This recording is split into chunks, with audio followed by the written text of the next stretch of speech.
Hey kids, I'm Goisineau de Jalapeño, and guess what we're gonna do today? Tie-dye! And I'm going to show you how to take plain white socks and turn them into awesome colorful socks, cool arm warmers, amazing wristbands, and my favorite fingerless gloves. So let's get started. First, grab some 100% cotton socks and a t-shirt, 100% cotton, and it has to be either 100% cotton or close to 100% cotton so it'll soak up the dye. And because we're gonna play around with dyes and all this color, you might get it on yourself. So make sure you wear something that's okay if you splatter dye on it. I also have my table covered in plastic so we can protect the furniture as well. Ready to get started? Let's go. First thing you're gonna do is wet your clothes with water. Now, you're gonna wanna have these washed first without any fabric softener or dryer sheets so that the surface can soak up the dye. But you want clean clothes to tie-dye. And then what you wanna do is prepare some cling wrap ahead of time because you're going to need this to wrap your garments after you've dyed them. And you don't wanna be trying to do this when you have dye all over the place. So I'm gonna rip one sheet about that big. I'll say this one's for the socks. I'm gonna rip another sheet that's big enough for the shirt or bigger. And we're gonna set this aside. Now with your wet garments, just wet enough that they will help the dye soak through. Okay, you don't want it dripping, so notice it's not dripping. I'm gonna start with the socks here. And what I'm going to do is I'm going to kind of match them up here and fold them like that. There's really no wrong way to tie-dye because it's art. It's whatever you want it to be. Now, if you did one at a time, you're gonna have mismatched socks, which is fine. I used to always wear mismatched socks when I was in school. I don't go to school anymore. You need rubber bands. I'm just going to start at one end and tie it pretty tight. You want it tight enough so that what it's going to do is it's going to keep that area of the fabric from soaking in dye because it's pressed together. So you'll see. I want to do another section over here. You can put it anywhere you want. Kind of think about how you want to start coloring this. For example, I might want to color this end one color and this section in between here a different color. Or you might just want to dab colors randomly. It really doesn't matter that much. If you do place the rubber bands in different sections, that kind of separates sections of colors, which maybe I'll do. So I'm going to do one more here, and yeah, I think that's about tight enough. Okay, so these are going to be my socks. I'm going to show you a few different things that you can do for t-shirts. One thing I'm going to show you is how to do diagonal lines. I'll show you, where's my shirt? So here, see how it's diagonal? So what you do is you start folding from one corner and you do an accordion fold back and forth. I'll show you how to do that. So let's start over here. I'm going to start with the sleeve this time. I'm going to fold this in on one corner and then accordion back. It doesn't have to be perfect, and accordion back like that. So basically I'm folding it back and forth on top of each other. I'm just going to go part way because I want to do something different with the rest of the shirt. That part is going to be accordion. Down here I'm going to do a little scrunchie right here. I call this making little bubbles. So when you tie-dye it and you take the rubber bands out, you end up with a circle. I think this is really cute. And you can also color each one of these bubbles a different color if you'd like. Or you can do a whole section one color. And it's kind of just random. If you want to make a set pattern, you can. That's a little bit harder.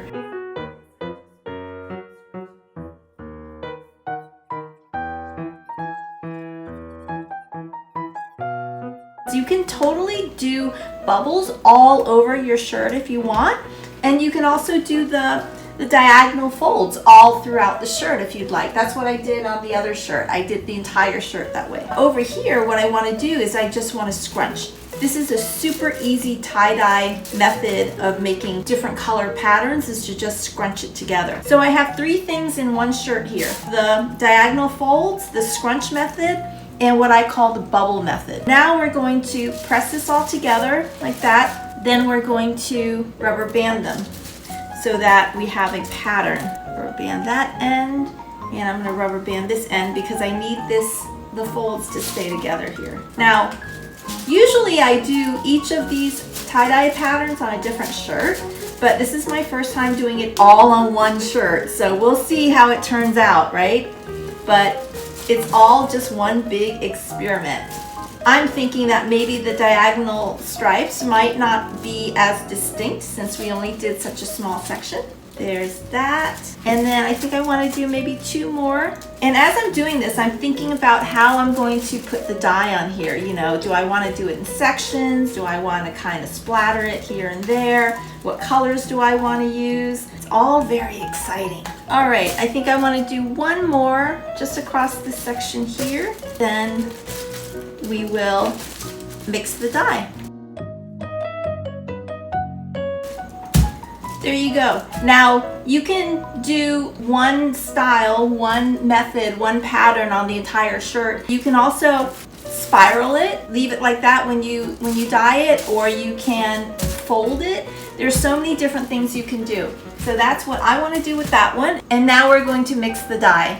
What we're using today is this tie-dye kit from Michaels. It's very convenient. You just have to add water. First, we're going to put on our gloves because we don't want to stain our hands. You have to do this with some responsible adult. Wait, did I just, again? I'm not even making food here. Why am I drooling? Got my gloves on now. So let's start mixing this up. Let's do yellow first. And I hope I don't make a huge mess.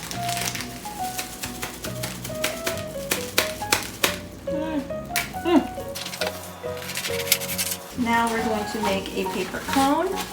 Voila! A funnel. I hope this is not a disaster. Maybe I need to make this hole bigger too. Let's see.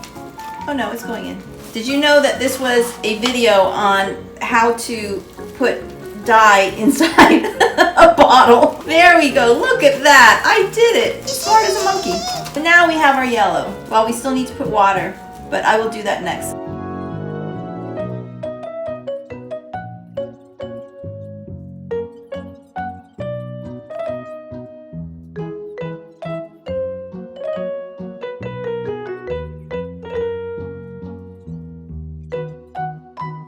Do you think these funnels were named after funnel cakes?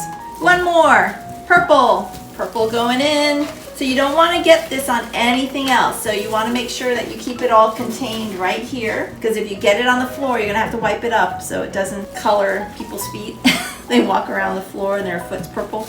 Now we're going to put water in here. Let's see if I can do this without spilling it everywhere. See if I can open this. I'm nervous. How is this gonna... This is gonna be a disaster. May I have a metal funnel, please? I did not slobber just now. Why would I be slobbering when I'm just playing with dye? This is like the Tin Man's hat, right? Okay, here we go. Ooh, okay. Have to be careful not to fill it up too far. Right there. This was purple, so I'm going to put the cap on with the purple. Put your finger on there, make sure it's tight, and shake it because you want the powder to dissolve in the water. You want to do this right before you're ready to dye, so don't save the dye too long. I think it's good for like 72 hours or something like that before it starts to lose its strength. Yay, now turquoise.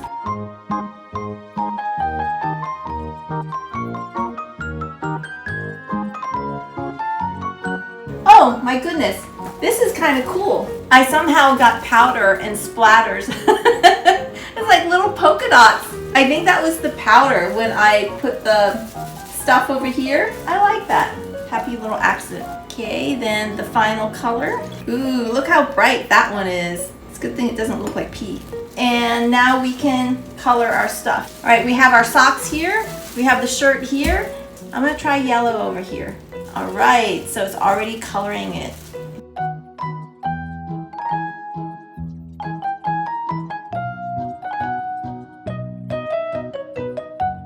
Now we definitely want to get some color around the rubber bands. That is what actually makes a cool pattern. The bands help to make those kind of scrunched up patterns. Now inside, you'll see the inside is a little bit white, and I kind of like that. Wetting the socks first helps the dye to kind of, you know, seep through but if you want it to be really, really like fully colored, then you want to make sure that you put enough dye in there to soak through to the white part. So there are my socks. Now let's do the shirt. We have our bubbles here, the accordion folds on this side, and then we have just scrunch over here. I think I want to color that bubble pink. I'll color this bubble pink. Maybe I'll do this whole end pink. Put enough to cover all of the white spots on this end. Lift up part of it so that you can get to the other side.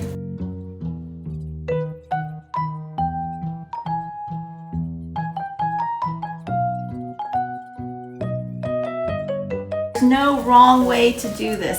The only wrong way to do it is if you squirt this on like some furniture. Don't do that. So now I have used all 5 colors. What else do I want to do next? What do I want this top part of the shirt to look like? What are my favorite colors? I really like the pink. I think I'm going to go for pink. I like pink. Can you tell?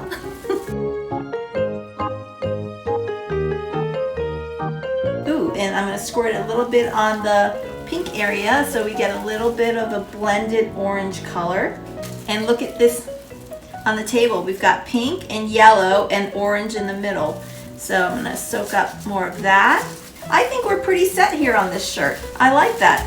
Now remember, when we're done with it, when it's all dry and everything, it's going to look a lot different. So stay tuned so you can see how it turns out.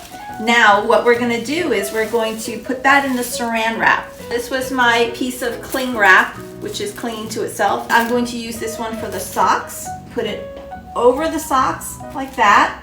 Grab it and just seal it up. And that way I'm not touching it and getting the dye all over my hands. There we go. It's nice and clean. Here's the other piece, the bigger piece for the t-shirt. And I'm going to carefully get it all in there. Pick it up. And ooh, it is dripping. Woo! Okay, we're gonna have to double wrap this one because that one has a lot of dye in it. All right, so I'm going to put one on this end, one on that end to seal it up, and then one big one around it so that the dye doesn't leak all over the place, because you have to let it sit overnight, or at least I think like 5, 6, 7, 8 hours, something like that. If you want it to be darker and the color to be more vibrant, then you have to let it sit longer, like even overnight. But I actually like kind of pastel colors. So now I'm going to wrap up the whole thing once again. There we go, beautiful. This is going to sit for a while, and then we'll be back and we'll see how it looks. Did I forget anything? Oh, don't forget to clean this up. But watch this. This is pretty cool too. With all this color you have left, you can make tie-dye paper towel. Ooh. Wow, look how pretty. It's art. You can put it up on your wall. But after 6 to 8 hours, you want to take the saran wrap off, rinse it under cold water until the water runs clear, and then you want to wash it in the washing machine with pretty much just these 2 items and any other tie-dye stuff that you may have made, because you don't want to wash it with regular clothes yet because it'll color everything. Just follow the instructions on the kit. I think they know how to do this. And after you wash it, you need to dry it. So we let the socks and the shirt soak for a while, rinse them out in cold water, machine wash them, tumble dried them, and look what we have. Cool, right? Here's the back.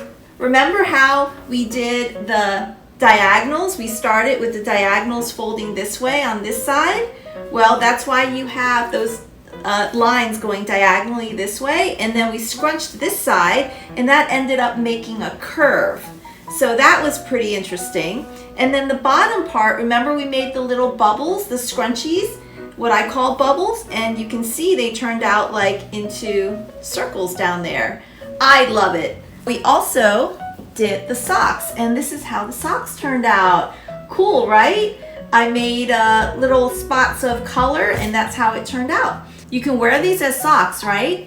Or you can turn them into arm warmers, hand warmers, fingerless gloves. For this, you will need some responsible adult to work with scissors. Fabric scissors. You need some good scissors to cut through these thick socks. See how these socks have a toe section, right? And they also have a heel section. You can do this with tube socks, which are straight and they won't have the heel, but mine have a heel, so we're going to cut the toes off. Now, whether you have a heel on your socks or not, you still want to cut the toes off here so that you have an opening.